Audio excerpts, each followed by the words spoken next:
நெனோ அப்படிங்கிறது கிரேக்க மொழிச்சொல்.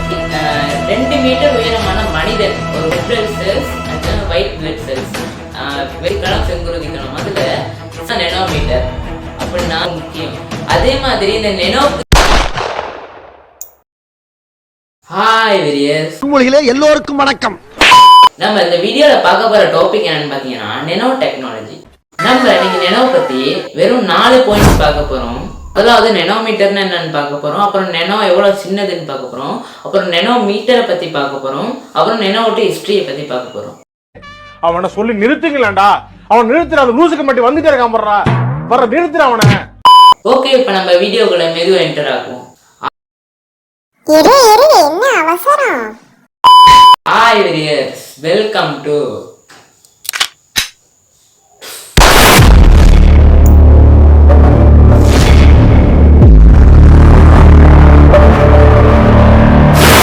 ஓகே. இப்ப நம்ம முதலாவது பாயிண்ட்ஸுக்கு போவோம். நெனோனா என்னன்னு பார்ப்போம்.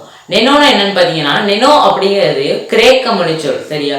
அது நம்ம தமிழ் மொழியில குள்ளம் அப்படிங்கிற உணர்த்துது. அது இங்கிலீஷ்ல டுவார்ஃப் அப்படின்னு ஒரு சொல்லால் குறிப்பிடப்படுது. அந்த குள்ளம் சிறியது தான் குறிக்கும். அதனால நெனோ அப்படிங்கிறது சிறியது அப்படின்னு சொல்றாங்க. அதாவது மிக சிறிய பொருட்களை தான் நெனோ குறிக்குது. ஓகே, இப்ப நெனோ எவ்வளவு சின்னதுன்னு பார்ப்போம். நம்ம இப்ப இந்த நெனோ சிறியது அப்படிங்கிற செகண்ட் பாயிண்ட்ல ஒரு எக்ஸாம்பிள்ஸோட பார்ப்போம்.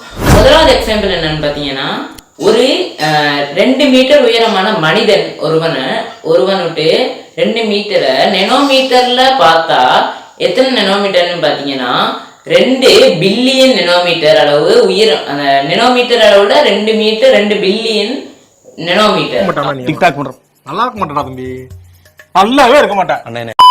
அப்ப 1 மீட்டர் 1 பில்லியன் நெனோமீட்டர். ஓகே, இப்ப செகண்ட் எக்ஸாம்பிளுக்கு வருவோம். உங்களுக்கு குண்டூசி தெரியும். அந்த குண்டூசி விட்டு முனை விட்டு விட்டம், அது முனை ரொம்ப சின்னது. அந்த முனை விட்டு விட்டம் நெனோமீட்டர்ல எவ்வளவுன்னு பாத்தீங்கன்னா அது 1 மில்லியன் நெனோமீட்டர்.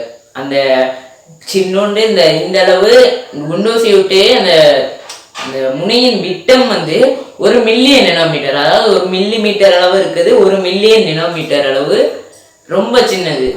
அது தேர்ட் எக்ஸாம்பிள் என்னன்னு பாத்தீங்கன்னா, உங்களுக்கு எல்லாம் சயின்ஸ்ல படிச்சிருப்பீங்க, WBC RBC, அதாவது red blood cells, white blood cells, வெண்குருதி களம், செங்குருதி களம். அதுல செங்குருதி களம், அதாவது வட்டமா சிவப்பு நிறத்துல இருக்க செங்குருதி களம் நெனோமீட்டர்ல எத்தனை நெனோமீட்டர்னு பாத்தீங்கன்னா, அதோட விட்டம் 1 மைக்ரோமீட்டர். அது எத்தனை நெனோமீட்டர்னு பாத்தீங்கன்னா 1000 நெனோமீட்டர். நம்ம கண்ணுக்கு கூட விளங்காத ஒரு செங்குருதி களத்துட்டு விட்டம் 1 மைக்ரோமீட்டர். அது நெனோமீட்டர்ல 1000 நெனோமீட்டர் அளவு சிறியது. இது என்ன பிரமாதம்? இது விட பெசலைட் ஒண்ணு இருக்கு. 4வது எக்ஸாம்பிள், அதாவது கடைசி எக்ஸாம்பிள் என்னன்னு பாத்தீங்கன்னா, டிஎன்ஏ மூலக்கூறு. நம்ம மனிதர்கள் எல்லாத்துட்டு உடம்புல இருக்குது டிஎன்ஏ மூலக்கூறு. அந்த டிஎன்ஏ மூலக்கூறுட்டு அகலம் என்னன்னு பாத்தீங்கன்னா 2.5 நெனோமீட்டர். அதுதான் அந்த டிஎன்ஏ மூலக்கூறுட்டு அகலம் 2.5 நெனோமீட்டர் அளவு சிறியது. இந்த கடைசி டிஎன்ஏ மூலக்கூறு எல்லாம் 2.5 நெனோமீட்டர் காரணமாக 1 நெனோமீட்டர் கூட தான் அடக்கப்படுது. இந்த எக்ஸாம்பிள்ஸ் எல்லாம் உங்களுக்கு பார்த்து ஒண்ணு விளங்கி இருக்கும். அதாவது ஒரு மீட்டர்ல பில்லியன்ல 1 பங்கு தான் நெனோமீட்டர். அப்படின்னா நெனோங்கிறது எவ்வளவு சிறியது அப்படின்னு இமேஜினேஷன் பண்ணி பாருங்க. அதுலயே நெனோமீட்டர் அதை நெனோவை பயன்படுத்தி இந்த பல பொருட்களை உற்பத்தி செஞ்சுட்டு வந்திருக்காங்க. அது எந்த அளவீட்டுக்குள்ளனா 1 நெனோமீட்டர் தொடக்கம் 100 நெனோமீட்டர் அளவுக்கு இடையிலான அளவுல நெனோமீட்டர்ல நெனோல பொருட்களை உருவாக்கிட்டு வந்திருக்காங்க. அதுல நெனோ ரோபோட்ஸ் மருத்துவத்துறைக்கு ரொம்ப உதவியா இருக்கு. அந்த மாதிரி பல துறைகளுக்கு உதவியா இருக்க ரோபோட்ஸும் வந்துகிட்டு இருக்கு வெறும் நெனோல.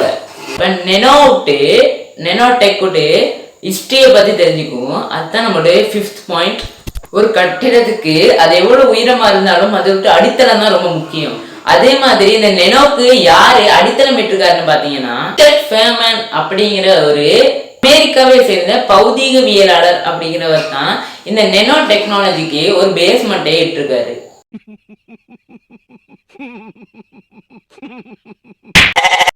ஓகே, ரிச்சர்ட் ஃபேமன் அப்படிங்கிற அமெரிக்க நாட்டை சேர்ந்த பௌதி சரி, நான் செவனே தானா போய்க்கிருந்தேன். யாரு வம்பு தும்புக்காச்சும் போனனா கௌரவம் கௌரவம்னு என் கௌரவத்தையே ஆரம்பிச்சிட்டீங்களா பியலாளர் ஒரு உரையாற்றி இருக்காரு 1959. அந்த 1959 ஆற்றின உரையில ஒரு கூற்று தெரிவிச்சிருக்காரு. அந்த கூற்று வந்து கீழே அதிக இடம் உண்டு அப்படிங்கறது தான் அவர் தெரிவித்த கூற்று. அந்த கூற்றை வந்து இங்கிலீஷ்ல மொழிபெயர்த்தா எப்படி வரும்னா மோர் ஸ்பேஸ் இஸ் ஃபவுண்ட் பிலோ அப்படிங்கறது தான் ஒரு 1959 உரையில் ஆற்றின ஒரு கூற்று. நெனோடெக்னு பேசுறோம். இந்த நெனோ அப்படிங்கிற பேரை யாரு வச்சான்னு பாத்தீங்கன்னா ஜப்பானை சேர்ந்த துறை பேராசிரியர் ஒருத்தர். அதாவது பேர் என்னன்னு பாத்தீங்கன்னா நோரியோ தனிகொசி அப்படிங்கிறது தான் அவரோட பேரு.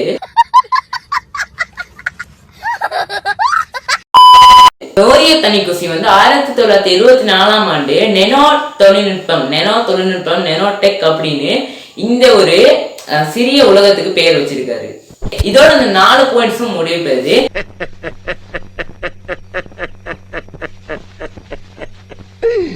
ஐயோ ஐயோ நெனோல இந்த 4 பாயிண்ட்ஸ் மட்டும் இல்ல, இதுக்கு மேலதிகமா நிறைய பாயிண்ட்ஸ் இருக்கு. 10 பாயிண்ட்ஸ் வேணாலும் இருக்கலாம். போங்கடா போய் வேலையில பாருங்கடா. உங்களுக்கு இதுக்கு மேலதிகமா வேற பாயிண்ட்ஸ் வேணும்னா மறக்காம கமெண்ட் பாக்ஸ்ல கமெண்ட் பண்ணிருங்க. இந்த பிரபஞ்சத்துல உங்க மத்தியில இந்த உசுரை காப்பாத்துறது ரொம்ப சிரமம். இந்த மாதிரி தகவல்கள் தெரிஞ்சுக்கணும்னா சப்ஸ்கிரைப் பண்ணிருங்க. அண்ட் பாய் வெரியர்ஸ்.